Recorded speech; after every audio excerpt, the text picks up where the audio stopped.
नमस्कार मित्रांनो, आज माझा विषय थोडासा वेगळा आहे. म्हणजे माझ्या चॅनल पासून थोडा वेगळा. ह्या जगाला, ह्या विश्वाला जर कोण जगवू शकत असलं किंवा स्थैर्य ठेवू शकत असलं तर ही एकच गोष्ट करू शकते, ती आहे डेमोक्रसी. आणि डेमोक्रसी कशी असावी? सर्व धर्म समभाव. हे डेमोक्रसीच झालं. आहेत बरेच देश डेमोक्रसीने चालतात, पण डेमोक्रसी कोण चालवते? हे आपण चालवते. हे जे सर्व धर्म समभाव जी लोक आहेत ना, ते आपण चालवतोय. मग आपण एक काम करूया, आतापासून ह्या क्षणापासून आपण कुठल्याही धर्माचा असू देत, आपण कुठल्याही जातीचा असू देत, एक काम करा. आपल्या जातीचा अभिमान आपल्याला वाटतोय आणि तो असावाच.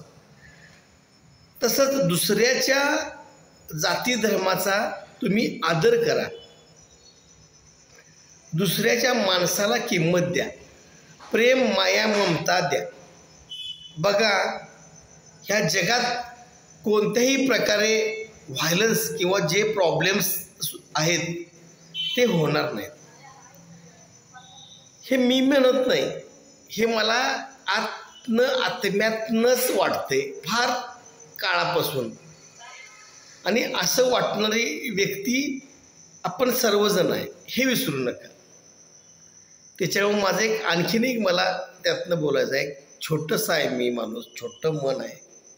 आपण दुसऱ्याला किंमत दिली तर दुसरा आपल्याला किंमत देणार. असंच या रिलिजनवर आहे. आपण एखाद्या रिलिजनचा आदर केला तर दुसरं रिलिजन आपला आदर करेल. पण बाकी दुसऱ्या विषयात मला पडायचं नाही. असं सर्वांनी व्हावं असं मला वाटतंय. ही माझी एक इच्छा होती आपल्या सर्व जगासमोर बोलायची. आता माझा व्हिडिओ कोणापर्यंत जातोय हे मला माहीत नाही, पण हे मला बोलायचं होतं आणि मी बोललो. आपण आदर दुसऱ्याचा ठेवूया, म्हणजे आपला दुसरा आदर ठेवेल आणि माणूस म्हणून जगूया. आयुष्य फार थोडं आहे. आयुष्य फार थोडं आहे मित्रांनो. दुसऱ्याचा आदर करा, दुसऱ्याच्या रिलिजनचा आदर करा. दुसऱ्याच्या रिलिजनचा आदर करणे म्हणजे आपल्या रिलिजनचा आदर होणे होय. थँक्यू.